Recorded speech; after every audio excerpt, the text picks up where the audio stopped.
How about you? All right, so we're going to start here with the major contenders first up. It's the Lions, the Ravens, the 49ers, and the Chiefs. The next is they need a breakthrough in the playoffs. That's going to be Dallas, Bills, and the Dolphins. I didn't hear Tyvis. All right. Next is teetering contenders. You've got Bengals and the Eagles. Okay. Next is on the right track. This is where we land with the Rams, Browns, Buccaneers, Texans, Jaguars, and Packers. You've got stuck in the middle with the Seahawks, Colts, and Vikings. In QB purgatory with Denver, Atlanta, the Steelers, Washington, and the Patriots. It could go either way. Is the Saints and the Jets, a new coach with the Raiders and the Chargers. Rebuilding is the Panthers and the Titans. And then still rebuilding are the Bears, Cardinals, and Giants. Sorry, Mike. Yeah, so That's ESPN, a lot of tiers. ESPN did 10 tiers for this. They did all 32 teams for NFL. They only did the playoff teams for the NBA. But essentially, we could erase the bottom couple categories for the Browns. The main ones we want to focus on are, I guess, teetering contenders, headed in the right direction, need a postseason breakthrough, or stuck in the middle. Or I guess if you really want to put them in QB purgatory, I guess that's up to you. I'm not going to do that. But do you think the Browns are placed properly in the headed in the right direction category, I Jason? stopped listening after where I saw the Cowboys because they're way too high. I said that's why Cowboys I are laughed. way too high, too. Yeah. That's why I laughed. Way too high. Like, Well, but the name of the category is need a postseason breakthrough, which is accurate. But I think you could say that about 31 teams in the NFL Yeah. outside of Kansas City. Yeah. So I would think it's say a poorly named category. I would say the Browns is in the right category, right track. I mean, if they would have won a playoff game, maybe you could put them in the teetering contenders. I mean, they got the Texans. Texans beat them, and they're in the same category there. but We forget, though, the Texans were not a great regular season team. Like, they barely snuck into the postseason. They needed Jacksonville to lose to Tennessee to get in. So I don't want to put too much stock into one playoff win. Yeah. We had D'Anthony Bell on the show yesterday. By the way, if you missed the interview with D'Anthony Bell, I highly recommend you go back and watch. He stayed with us for an hour, by the way. Oh, wow. Came in, hung out. great dude. It was essentially just like if we were sitting in the locker room talking. It was awesome. That's He exactly was what it phenomenal. I highly, highly recommend it. Great guy, great insight, was honest, open. He was making fun of G. Bush. Like, it was awesome. And G highly, stood highly. back and let him do it. Yeah. I had to step in for G like, hey. He got so comfortable with us that we showed him the bonk montage that we're going to play next week when Bull's back after the show. So he was awesome. Highly, highly recommend. But as he said yesterday, we picked a terrible day to play our worst game. Yeah. So I'm not going to hold one win in that high of regard for the Texans. Yeah. I'm also not going to crucify the Browns and hold it against them in this kind of ranking after one bad game. So just want to put that into context for everybody. Yeah. No, I think that the Browns are probably in the right spot. I truly did stop listening for a minute because I couldn't believe the Cowboys were that high. But the Browns, you think they're on the right track. You hope they're on the right track. I think they got a long ways to go to catch some teams at top in front of them. And we'll see if rebuilding the offense does that or not. I have my doubts, but we'll see. Wait, rebuilding what offense? The Browns? The Browns, yeah. Build from the ground up. I'm not even sure it's a rebuild. It's a start over. Yeah. What? Well, It's a complete deconstruction. that's because I don't know what it is going to look like. Right. Well, that's why it's a reconstruction. Yeah. Like because you coming into the season last year, you was like, at worst, we can still run the ball. But Nick Chubb we don't know what we're going to get from Nick Chubb. And you got all these offensive linemen that you got to, it's I don't know. Maybe to me, it's blind optimism and hope. But I actually think the Browns are one category too low here. And I'm going to use Jason Lloyd and something he said on our show in January as a kind of reason to why they're actually one category too low. With Joe Flacco at quarterback last season, to enter the playoffs we did on our Friday WKYC show, who's going to make the Super Bowl? And the man to my right never gonna let me picked forget that. Joe Flacco and the Cleveland Never Browns gonna let me live that down. to reach a Super Bowl. So, in theory, they're going to make some ancillary moves that they may get better. They may get worse in free agency. I would expect them to get better because Andrew Berry's a wizard at bringing guys in that fit their system. In theory, Deshaun Watson should be a major upgrade over Joe Flacco at quarterback. And you would think and you would hope that with all this collection of different philosophies coming together in the offensive room, regardless of who's calling plays, they'll be able to get more out of Deshaun Watson than we've seen up to this point in a Browns uniform. And if you look at the roster as a whole, if you felt comfortable they might be a Super Bowl contender last season with Joe Flacco, and you think, and I don't want to put this on you, I think Deshaun Watson will be an upgrade over Joe Flacco this upcoming season. He better be. And also, yes, he better be, but I don't know how they'd be on the right track and not on a teetering contender. I thought they were a teetering contender last season, despite the quarterback carousel they had to deal with. And now with a healthy Deshaun Watson, hopefully, Who were the I think teams? it puts them in the same category with Philadelphia and Cincinnati. Yeah. Who were those teams? Just Philadelphia and Cincinnati. Just those two. I don't think they're necessarily a tier higher than the Cleveland Browns heading to 2024. I think I don't know that I can put them in the same. The Eagles totally unraveled last year, though. They did. But the Bengals with Burrow, I don't know that you can put the Browns in that category. I don't know. What? Why not? Why not? The only reason that they're there is because they went to the Super Bowl. Okay, that's a pretty good reason.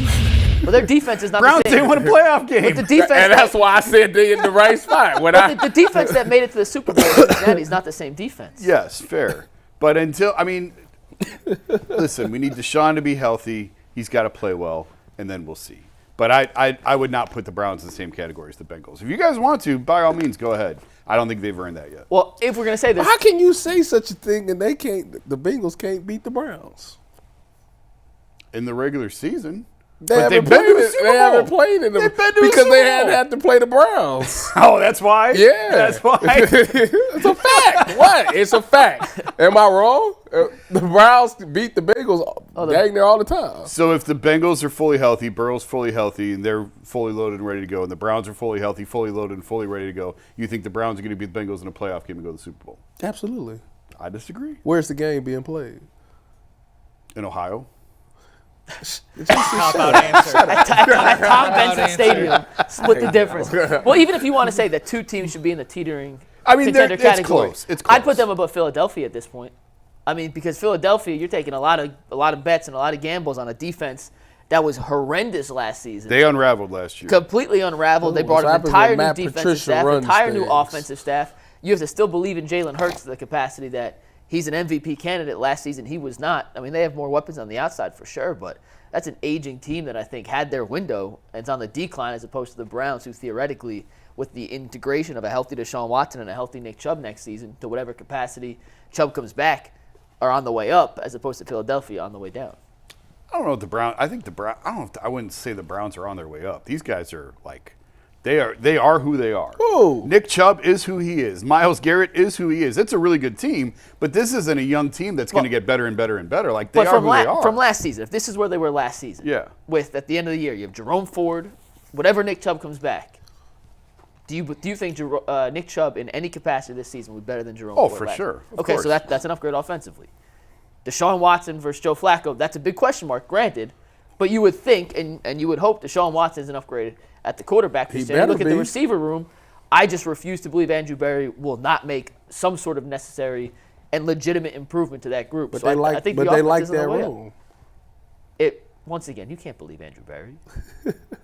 And I'm not saying he's a bad person, but he's paid to lie to us. He's paid to That's it. lie to us. That's literally part of his job. You think he lies? When he says we're happy with the wide receiver room, yes, that's a lie.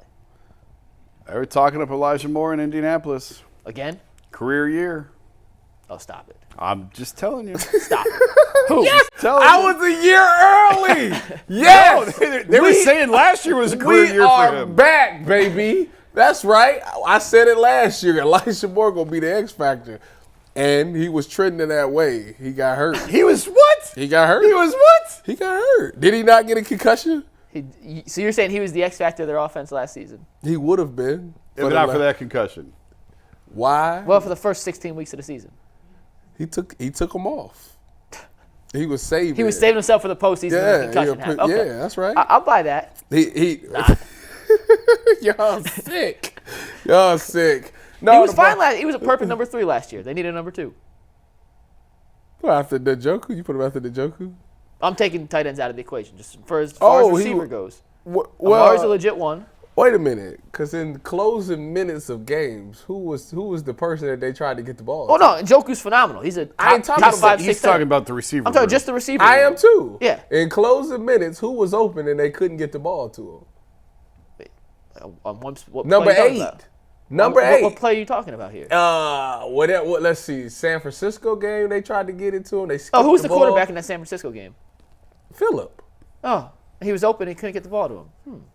Who was the final score of that game? Jake Moody missed a kick. What was the final score of that game? 19-17, offensive explosion. Okay, just Walker. what's What's what was his record? You are not pulling me into this hole. What was his record again? It does. Whenever Tyvis is on the show, and I love Tyvis, somehow we get into a PJ Walker are debate. not- No matter how it starts, we get You into a are PJ not Walker pulling me debate. into this hole. But Jason, do you think what was his Elijah Moore? record? Tyvis, let me ask you this. Is he not a winner?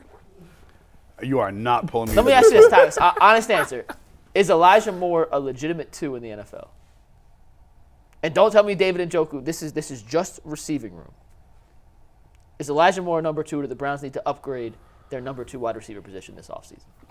Given what he did last season, no, he was not a number 2 last season. So, if that's the case, the Browns should be looking to go get a number 2 that could potentially become a number 1. Yes. And Elijah Moore will be pretty good off of that. He'll be a great number 3 for this upcoming season.